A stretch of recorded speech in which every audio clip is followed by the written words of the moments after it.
Muito bom. Mais uma vez, para você que está vendo pela internet essa aula, nosso blog ebd-estreladamanhã.blogspot.com. Tá? Aproveite, as aulas estão lá. É material simples, mas é um material de uso em sala de aula. Você pode entrar, é o seu livro didático para a nossa aula. As lições são bem curtinhas, viu, gente? Penso que escrevo bastante, mas não escrevo não, as lições todas curtinhas. O nosso assunto é esse aqui, ó, o processo de santificação. Santificação. Esse é o nosso assunto. A semana passada nós vimos o que é. Semana passada? Atrasado, né? Poxa vida.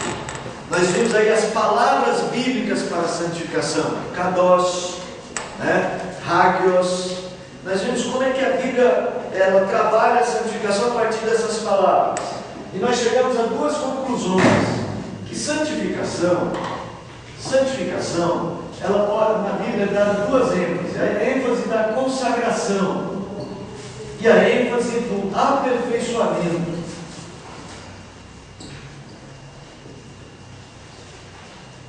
A ênfase da consagração, nós estamos falando aqui daquela mentalidade de você saber que você vive para Deus, que você está separado desse mundo. A ideia de separação, olha, eu estou separado deste mundo para Deus. Eu vivo numa perspectiva de um relacionamento com Deus. Irmãos, nós estamos num mundo cada vez mais difícil de pensar assim. Para algumas pessoas pensam, quem é separado para Deus é o pastor, é o padre, é a pessoa religiosa, é a pessoa que vive da religião. Mas isso aqui é um conceito errado, um conceito bíblico de que todos nós somos consagrados a Deus. Essa é a ideia bíblica de santidade. A segunda parte da ideia bíblica de santidade, ela é o aperfeiçoamento. É aquela ideia de você se tornar uma pessoa cada vez mais parecida com Jesus Cristo. É uma mudança do caráter, é uma mudança da maneira de enxergar a vida, é uma mudança da maneira de agir e de reagir. Tá? Então, olha, esses dois lados da santificação, eles são importantes, porque um complementa o outro. Eu não consigo viver uma vida de aperfeiçoamento sem ter claro em minha mente que vivo para Deus. Não consigo viver para Deus adequadamente se não tenho claro em minha mente que eu preciso caminhar na direção de Deus. É uma dupla. É uma motocicleta daquela que tem duas rodas aqui, ó. Não dá para andar, nesse caso, não dá para andar com uma só. Marco Antônio, bom dia. Bom dia. Nós agradecemos a Deus pela sua vida na Assembleia do passado. Fiquei sabendo. Tá? Soubemos que você não estava bem de saúde, jogou a perna. Obrigado. Depois a gente dá um abraço a você e ora por você. Obrigado. Tá? Então, irmãos, temos que entender a santificação desses dois lados. Nossas aulas aqui, nós vamos ter 3 aulas. Essa primeira, a de hoje, e a primeira aula de agosto, quando a gente vai falar agora sobre santificação, agora o processo em si. O que fazer, como fazer, o que é, tá? Santificação é importante para nós. Hoje, nós vamos ver as coisas que podem interferir, impedir, influenciar negativamente nesse processo da sua vida. Quando eu falo vamos ver as coisas, é uma maneira de falar, porque há muita coisa que interfere. Nós vamos pegar algumas, talvez aquelas coisas que estão na base dos nossos problemas na área de santificação.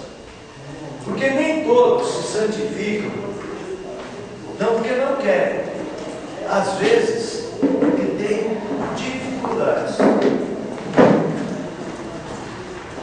Nós vamos tentar pegar pelo menos 3 áreas dessas dificuldades e tentar começar a avaliar o que é que me atrapalha.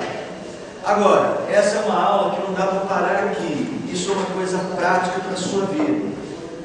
Você vai começar a identificar no seu coração quais são as coisas que te atrapalham. Eu vou colocar 3 básicas. Muitas surgem destas. mas às vezes na sua vida, o seu problema pessoal da santificação não será abordado diretamente aqui. Mas você vai começar a identificar o que pode te atrapalhar. Tá bom? Tem gente que pensa que o problema da santificação é falta de tempo. Eu não tenho tempo para me santificar. Não é verdade. O problema de santificação não é a questão do tempo. Está funcionando, Zé? Já mandei um técnico aí para ver o assunto. Parece. É um processo. Mas tem gente que pensa o seguinte, que a obra de santificação, ela só acontece na hora que eu estou lendo a Bíblia e estou orando. Ou quando eu estou na igreja. Então, como a igreja tem mais trabalhos do que eu consigo ir, tem trabalho de semana, tem reunião de oração, tem culto nos lares, tem evangelização, bem da bar, tem tanta coisa que a igreja faz, e eu não participo de nada, então não estou me santificando. Eu já falei para vocês, nós temos que tomar muito cuidado, porque às vezes a gente equaliza algumas coisas na vida cristã que não devem ser equalizadas. Lembra que eu falei de salvação? Nós não devemos equalizar a salvação com ser membro de igreja. Porque eu sou membro da igreja, sou uma pessoa salva. São coisas distintas. Estão ligadas, mas não são iguais. A mesma coisa o processo de santificação. O processo de santificação não equaliza o processo de santificação com ir à igreja. Ir à igreja é uma parte do processo. Ir à igreja é um complemento do processo, mas não é todo o processo. Tem gente que vem à igreja e talvez em todos os trabalhos, isso aqui é uma hipótese, que alguém vir a todos os trabalhos da igreja sem se ausentar de nenhum deles e não estar amadurecendo no processo de santificação. Vocês acham que isso é possível? É possível? Lógico que é. Agora, o outro lado, alguém que nunca veio, falta bastante, também é possível que esteja se santificando? É ou não é? É. Mas a probabilidade é menor, não é?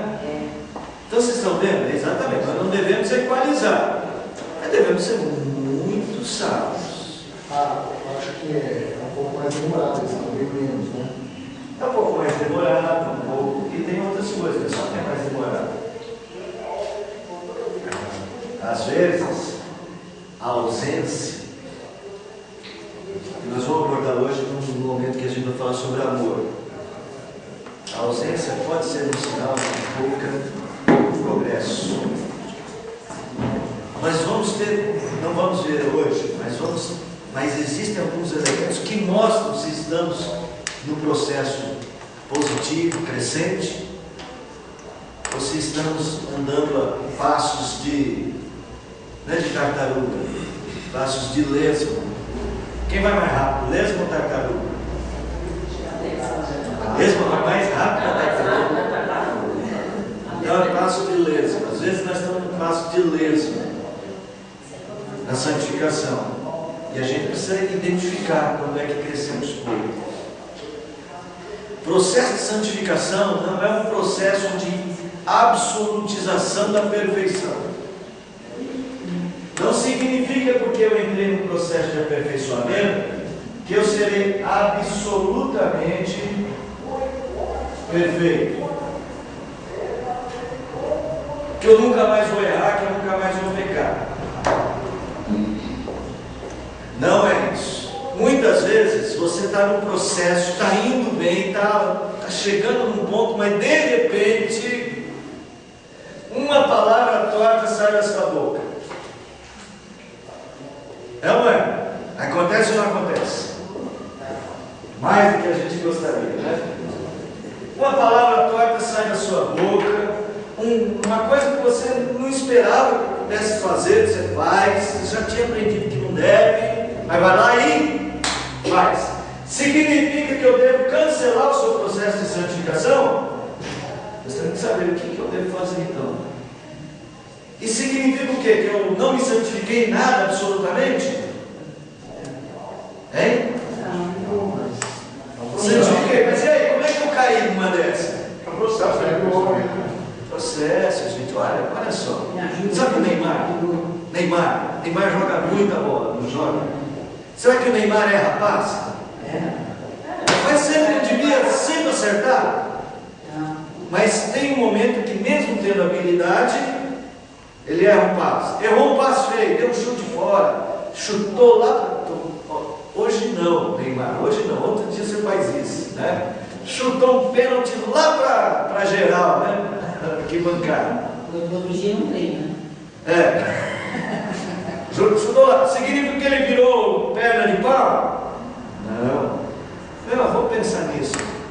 Nós temos que aprender. Nós somos, às vezes, muito pessimistas ou somos muito exigentes, não sei.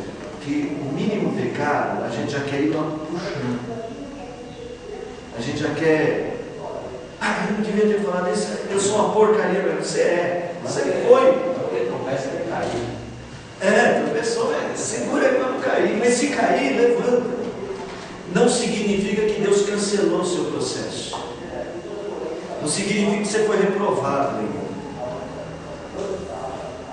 Significa que você precisa, neste processo de santificação, aprender a cuidar de algumas áreas. E quando a gente cai, tem o lado ruim do cair, do ter um momento difícil na vida espiritual, mas tem o lado bom. O lado bom é que você começa a observar as suas fraquezas. E uma coisa comum em todo mundo que entra no processo de santificação e cresce, é que a gente começa a enxergar melhor as nossas fraquezas. A gente passa a ter consciência. Sim, aí isso vem junto. A consciência aumenta quando nos santificamos. Sabe aquela coisa? Você antes falava qualquer besteira, nem percebia, não ligava, não achava que isso iria interferir em nada, mas de repente a sua consciência diz: olha, não é assim. Você começa a perceber seus erros. Isso é sinal de amadurecimento, gente. É sinal de amadurecimento. Quando a gente começa a estudar, começa a ler, vai para a universidade, aí lá a gente aprende a falar algumas palavras um pouco mais corretas, conjugar melhor os verbos. Antes a gente falava nós fomos, nós voltemos,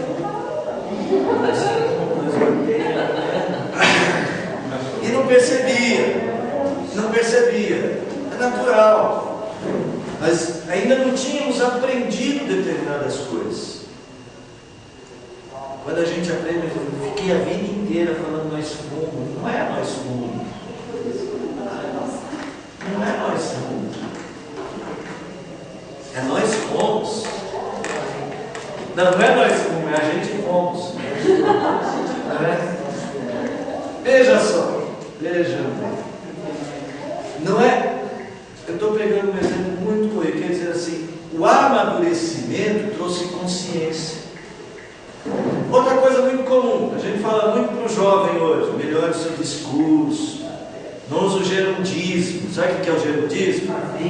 Estamos fazendo. Estamos fazendo, tá certo. Não é? Vamos estar fazendo. Vamos estar fazendo, né? Nós estaremos fazendo, criando. Fazendo também está certo. Não, estaremos fazendo, era melhor você conjugar o verbo. Faremos. Mas estaremos fazendo, ainda não é. Vamos estar fazendo, Ainda é pior. Pior ainda. Mas a ideia da gente criar, a gente chega para o jovem e fala assim: tenta melhorar o seu discurso. É como dizer, não está errado, mas eu posso melhorar. A mesma coisa na santificação. Quando eu crio consciência, eu identifico mais meus erros. Isso é muito importante. O primeiro ponto que nós vamos observar hoje: o problema da santificação, da falta de santificação, pode ser um problema de ignorância. Abre aí a sua Bíblia. Abre a sua Bíblia. Vamos lá, abre aí o blog, abre a Bíblia no blog. Salmo 50, versos 16 a 23. Impedimentos, a falta de conhecimento de Deus. Eu estou dizendo que o processo de santificação é um processo de consagração a Deus, um processo de aperfeiçoamento, de proximidade com Deus. O que pode interferir, o que pode me atrapalhar? Ignorância de Deus. Ignorância em relação a Deus. Não aprendo de Deus, não tenho consciência de Deus. Alguém lê para a gente aí 16 a 23 do Salmo. Vamos ler, cada um lê um versículo, vai? Vamos lá? Mas ao ímpio de Deus, de que te serve que tires os meus preceitos e teres os lábios da minha aliança? Uma vez que aborreces a disciplina e rejeitas as minhas palavras. Quando vês o ladrão, consciente com ele, e temos a tua parte com a mulher. Isso. Soltas a tua boca para o mal e a tua língua não engana. Vamos lá, 20. Senta-te para falar com teu irmão e difamas o filho da tua mãe. Tens feito as tuas coisas e não calei. Pensavas que eu era teu igual, mas eu te arrei e porei tudo à tua vista. Considerai, pois, nisto, vós que vos esqueceis de Deus, será que não vos descuidasse sem haver nada? Para que não, não é será, é para que não. Me oferece sacrifício de ação de graça, esse me glorificará. E ao que prepara o seu caminho, dar-lhe e veja a salvação de Deus. Então perceba só nesse texto, por exemplo, o verso de número 21, diz assim: pensavas que eu era o teu irmão. Quando a gente lê a palavra ímpio na Bíblia, a gente sempre pensa nas pessoas que não conhecem a Deus, que não tem nada de crente, não é isso que a gente pensa? Mas olha só o verso, ele começa dizendo assim, lá no verso: mas ao ímpio diz Deus, de que te serve repetires os meus preceitos? Não era um ímpio longe, era um ímpio que repetia os preceitos. Na verdade está falando do povo dele, está falando de gente do povo dele que tinha um comportamento ímpio. E o que é impiedade? Impiedade é o contrário de piedade. Piedade é buscar a Deus, é a aproximação de Deus. E neste caso aqui, eram pessoas que tinham uma noção de Deus, mas que viviam distantes de Deus. E como é que eles viviam distantes de Deus? Eles viviam distantes de Deus não é porque eles não faziam coisas para Deus, eles repetiam os mandamentos, não é o que diz o texto? E por que eles repetiam os mandamentos? Porque eles tinham a expectativa de que aquelas repetições de mandamentos nos aproximassem de Deus. Eram pessoas que estavam vivendo equivocadamente, só que no coração deles achavam que estavam fazendo certo. Eles não tinham noção do Deus a quem eles serviam, pensavam que Deus era igual a eles. Irmãos, ignorância aqui que eu quero dizer em relação a Deus é você não ter a perspectiva correta de quem é o seu Deus, e de você não ter a perspectiva correta dos anseios de Deus para a sua vida. É você viver como se Deus não existisse, ou você viver como se Deus não tivesse propósitos claros sobre a sua vida. Quer ver só um exemplo? Estava em 1 Tessalonicenses. Primeira carta aos Tessalonicenses,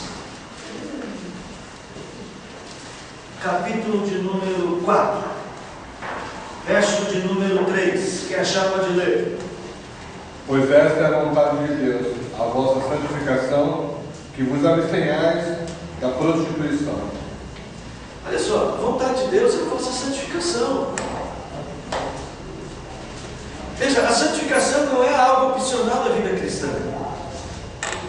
Não é uma coisa da vida cristã assim, um plus, um a mais, uma coisa que eu faço a mais. Eu já fui justificado, lembra? Já fui justificado objetivamente, o resto não importa. Opa, não é assim que a gente deve pensar. Deus tem um anseio da sua santificação. Deus tem um projeto para você. Um projeto de crescimento. Ignorar a vontade de Deus para a sua vida, ou ignorar aqui, não é não ter conhecimento só. Ignorar é, mesmo tendo conhecimento, não viver como se aquilo não tivesse efeito algum sobre você. É a mesma coisa, é aquele ignorar assim, eu ignoro essa situação, né? O fulano falou um monte de coisa contra mim, eu ignorei o que ele falou. Não é que eu não tomei conhecimento, eu não levei em conta. É a mesma coisa, querido. Não adianta eu ter um conhecimento da existência de Deus e não levar em conta. Eu tenho que levar Deus em conta sempre. Raciocine logicamente comigo. Deus existe? Existe? Sim. Alguém tem dúvida da existência de Deus? Não, mas aqui. Não, Deus existe. Muito bem. Deus existe. Se Deus existe, eu tenho que fazer algo em relação a isso. Então Deus existe. Deus existe, eu também existo. São duas coisas reais, Deus e eu. Deus tem alguma coisa a ver comigo? Tem? Deus tem alguma coisa a ver comigo? Tudo bem. Eu tenho que reagir a essa realidade. César, ali tem uma parede, não tem? Não tem uma parede ali? Para ir para o lado de fora eu tenho que considerar essa parede, não tem isso? Porque se eu não considerar essa parede, o que acontece?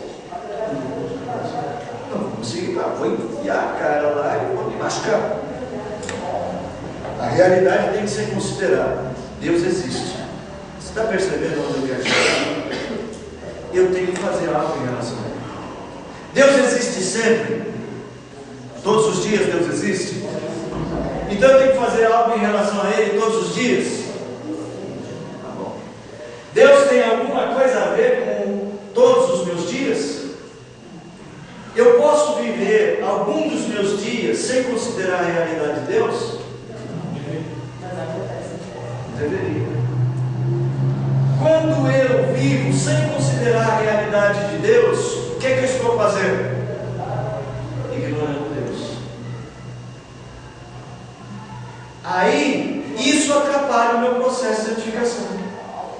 Por exemplo, quando eu digo, Deus não tem nada a ver com o meu trabalho, eu preciso me resolver. Está acontecendo um problema lá no serviço, eu fiz um serviço errado. A gente pode errar, crente erra também no serviço? Erra também, né? Eu fiz um serviço errado, mas não quero que ninguém desculpa. Vou pôr a culpa no fulano. Eu vou pôr a culpa dele, ele é novo mesmo, eu vou embora, ninguém vai nem mais lembrar da vida dele aqui, que eu me livro. Está certo isso? É óbvio que não. O crente pode fazer isso? Não. Ninguém pode fazer isso. Deus tem alguma coisa a ver com relação a isso? Deus tem que sempre. Eu tenho que sempre considerar a realidade de Deus. Quem pode me atrapalhar no processo de santificação, nessa ignorância em relação a Deus e aos propósitos de Deus na minha vida, é que eu posso dar passos na minha vida. E não precisa ser só passos, atitudes. Pode ser passos aqui, ó. Eu não posso pensar qualquer coisa. Eu não posso alimentar qualquer pensamento. Eu não posso deixar que qualquer pensamento domine meu coração. Especialmente porque Deus tem a ver com os meus pensamentos. Eu tenho que considerar a realidade de Deus. Se eu pensar, como dizia Martinho Lutero. Martinho Lutero tinha umas tiradas muito bacanas assim, em termos de frases. Falando sobre os pensamentos maus, Martinho Lutero faz a seguinte ilustração. Diz: nós não podemos impedir que os pássaros voem sobre a nossa cabeça. Como nós não podemos impedir que pensamentos maus passem pela nossa cabeça. mas podemos impedir que os pássaros façam ninho na nossa cabeça. Você pode até ter um relance de um pensamento mau, mas você que considera a Deus, você não ignora a Deus, no processo de santificação você não alimenta esses pensamentos. Ignorar Deus num passo da sua vida impede você desse processo de santificação. Toma muito cuidado quando a sua decisão estiver muito baseada na sua vontade. Tenta considerar Deus. Aí nós vamos para o nosso segundo ponto. Tá? Nós vamos para o nosso segundo ponto aqui. Mas antes de ir para o nosso segundo ponto, mais um texto. Está lá em Mateus. Deixa eu abrir aqui. Mateus 22, 29. Alguém lê para a gente.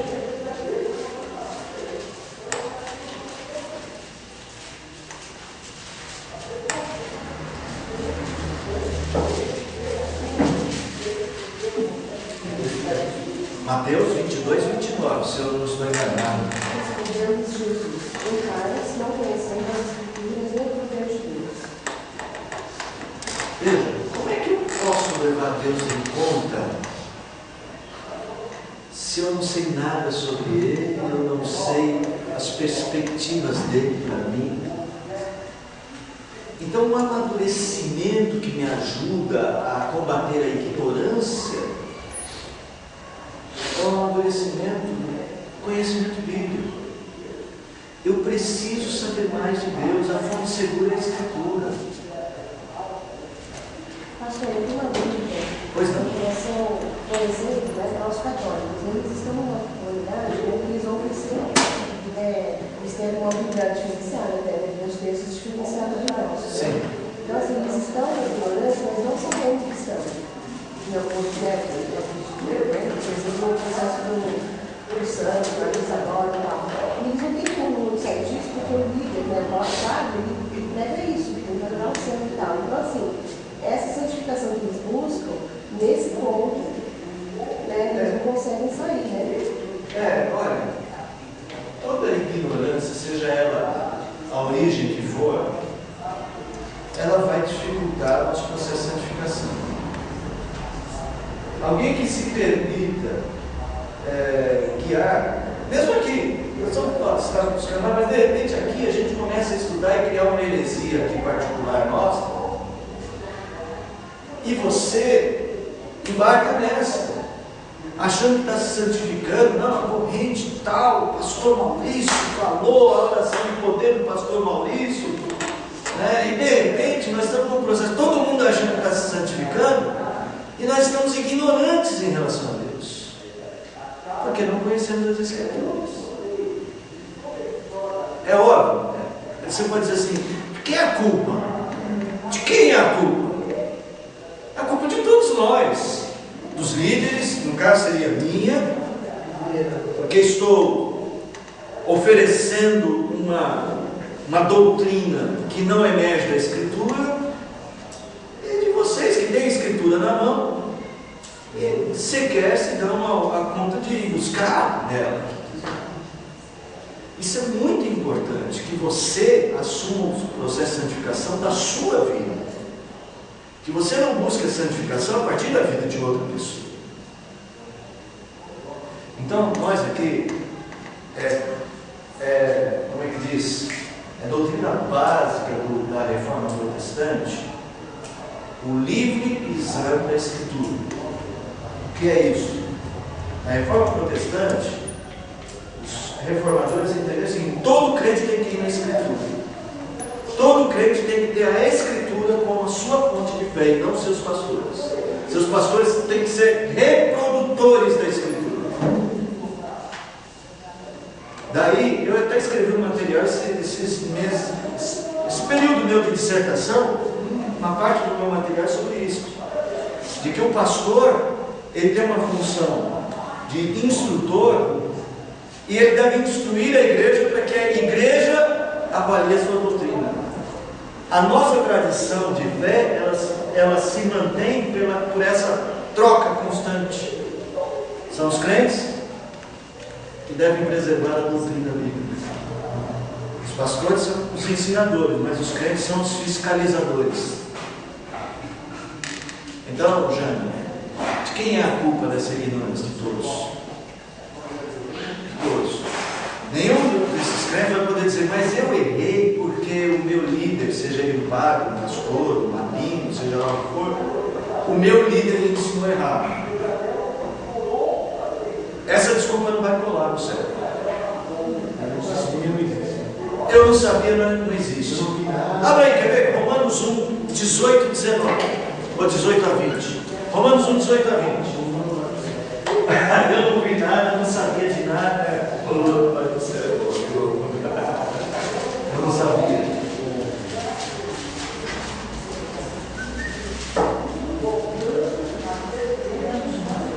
Romanos 1, verso 18 a 20. Eu quero ir até uma expressão que diz assim, por isso é indesculpável. Vem para ela e lê. Kátia, lê para a gente. A ira de Deus se revela no céu contra toda impiedade e perversão dos homens. Ó, primeira coisa, não tem escapatória. A ira vem. Continua. Quem na verdade pela injustiça. O que de Deus se pode conhecer é manifesto por eles, o que Deus manifestou. Porque os atributos e desígnios de Deus, assim o seu eterno poder, como também a sua própria bondade, claramente se reconhecem, desde o princípio da vida, sendo percebidos por meio das coisas que são criadas. Tais homens são, por isso, indesculpáveis. Não tem desculpa.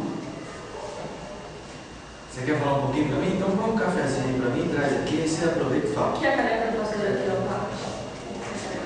Tem que ser na caneca do pastor. Só fala Você depois não do ganha café. É para ganhar galadão, Tá? Então assim, gente, não dá, isso não é um joguinho que a gente vai chegar lá e conversar com Deus, explicar direitinho, e Ele vai entender que você não sabia porque o pastor não falou, não avisou, não avisou, não me orientou direito. Você tem um compromisso com a sua santificação. Pastor, o senhor que gosta muito do pai, o senhor vai aprender. Ele fala justamente sobre a pregação. Ele inicia a pregação, não é uma conversa, é um anunciar o evangelho. E de como você pode, ou seja, não é o papel dele ali, que é importante do pastor. Não é. Aliás, nós temos que assumir que a pregação, domingo à noite, o culto solene, é Deus falando. Nós temos que assumir isso. É como a gente se aproxima de Deus. Há um esforço emocional, mental e espiritual para isso. É a maturidade que te leva a isso. Bom, eu não sei, Jane, se deu para entender.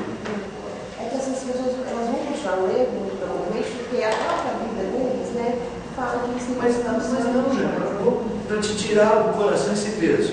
A Bíblia Católica, ela tem 7 livros a mais, ou 7 porções a mais. Mas tem as porções que nós temos, sem problemas. Não está dizendo lá que Está lá. é. Está lá, esse é o ponto, né? Há muitos católicos que leem a Escritura hoje. Irmãos, nós temos que entender que isso mudou muito. Há muitos católicos hoje lendo a Escritura. E muitos deles estão se perguntando sobre esses problemas. É que nós não convivemos nas paróquias deles, nas reuniões deles. E não estamos lá vendo, mas eu duvido que a Sandra é um exemplo. A Sandra perguntou do padre, foi lá. Essa aqui é a história. Desculpa, a Sandra é irmã da Sandra. A Sandra é irmã da Sandra. Foi lá e perguntou para o padre, como é que é isso aqui? Explica para mim. Meu bisavô foi assim.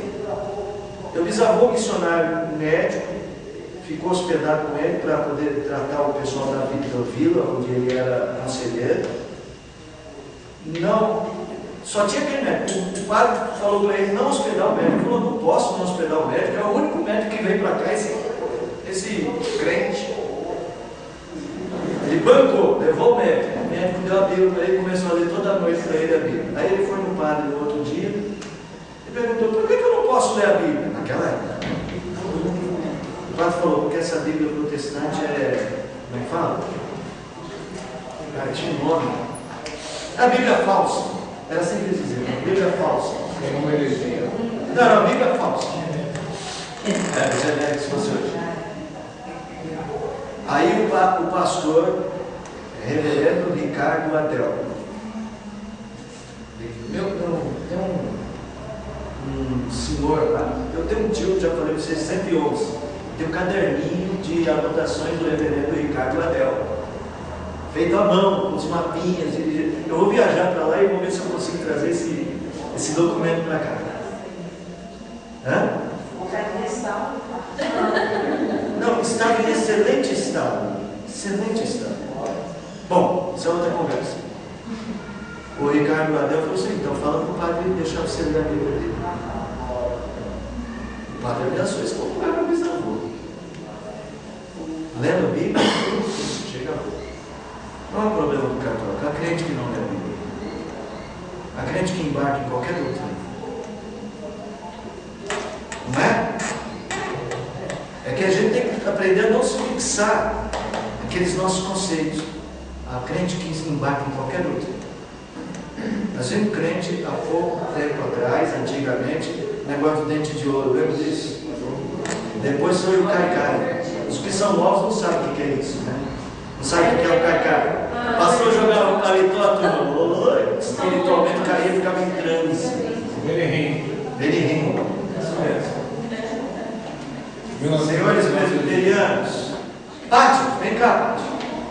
Vem cá me falar um negócio. Senhores presbiterianos, só para vocês não acharem que nós somos acima da média, melhores que os outros, Benihim veio no Brasil, pregou em várias igrejas presbiterianas.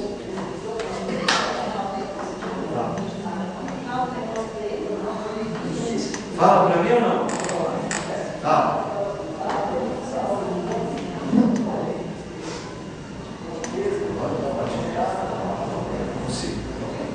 Só minha vez. A gente vai trazer as crianças já para cantar um parabéns.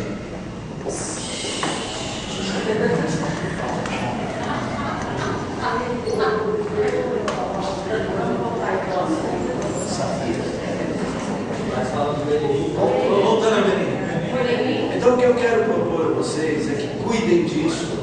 Cuidem disso. Ignorar as Escrituras, ignorar Deus, viver dia a dia, tomar decisões, ou permitir com que pensamentos ocupem espaço no coração de vocês, sem considerar Deus, sem considerar a Escritura, é um impedimento para a sua santificação. Santificação não é só um conjunto de práticas. Lembra eles aqui? Vocês guardam os meus preceitos, mas ó, você não está resolvendo nada. Não é o hábito que faz o monge aqui. Não é porque eu vesti a roupa de crente, pus a Bíblia debaixo do braço, que isso me santificou. Nem tampouco porque eu fiz o meu ritual de leitura da Bíblia de manhã, nem prestei atenção, não busquei nada, não entendi nada. Nós precisamos de mais. Santificação, como é uma coisa tão profunda de aproximação com Deus, não pode ser considerada rotina. Uma rotina, uma coisa que fazemos assim, como se Deus estivesse só protocolando assim. Ah, fez a oração, fez a leitura da Bíblia, carimbado, aprovado. Não! É crescimento, é só protocolo, é crescimento. Vamos para o segundo aspecto que eu disse que a gente já passaria. Outra coisa que pode atrapalhar a sua vida, a sua santificação, é o problema de uma vida focada em si mesmo. Ou em si mesmo. Poderíamos simplesmente chamar isso de egocentrismo. Mas eu quero tornar mais claro um pouco. O problema que devemos enfrentar aqui é o fato de que, se vivemos conforme nossos próprios interesses, nossa vida de santificação ficará desprotegida. Porque nossos interesses, eles são guiados guiados, controlados pelo nosso coração. Mas nem sempre o nosso coração é confiável. Abra aí, Jeremias 17:9. Esse texto vocês têm que saber de cor. Eu acabei de falar para a Cida, muitas vezes a gente acaba se desculpando, né? Porque você fala uma mentirinha branca para não fazer mal para a pessoa, né? Mas eu não estou fazendo mal nenhum fazendo isso, né? Então a gente acaba se desculpando. Não, isso não vai prejudicar ninguém, isso é só para trazer paz ao ambiente. 17:9 de Jeremias. 17:9 de Jeremias. Lê aí, Marquinhos. Enganoso é o coração, mais que todas as coisas, e desesperadamente corrupto, quem o conhecerá? Olha, se você... Aí Deus responde. Deus responde. Bendito o homem. Eu, Senhor, eu próprio justamente, e isso para dar a cada um segundo o seu proceder, segundo o fruto da sua. Veja só, uma vida centrada em si mesmo, concentrado só nos seus interesses, que vive essa vida numa perspectiva extremamente egocentrada, pode traçar caminhos para si mesmo e usar Deus como ferramenta. Em lugar de viver para Deus e se consagrar para Ele, você se consagra a si mesmo. Aí você é crente, porque ser crente é a melhor maneira de conquistar Deus para Deus fazer o que você espera. É fazer Deus de ferramenta. Já? Peraí, não vai. Usar Deus como amuleto, usar Deus como ferramenta, usar Deus como meio para alcançar seus próprios objetivos. Isso é um erro. Isso atrapalha o seu crescimento espiritual, sua santificação. Porque o processo de santificação não é se consagrar a Deus, aí você está se consagrando a si mesmo, aí você está fazendo o contrário, consagrando Deus para você. Abra aí Filipenses 3. Filipenses 3. Vocês devem ler aí os versos 17 e 19, mas vamos direto no 19 para facilitar. Vai acabar com a sua. Quem achar aí o 19, lê para a gente. O destino deles é a precisão, o cheiro deles é o bem, a glória deles está isso só se perdeu com as coisas deveras. Olha só, aí está falando de falsos mestres, pessoas. Parabéns a você nessa data épica, muita felicidade.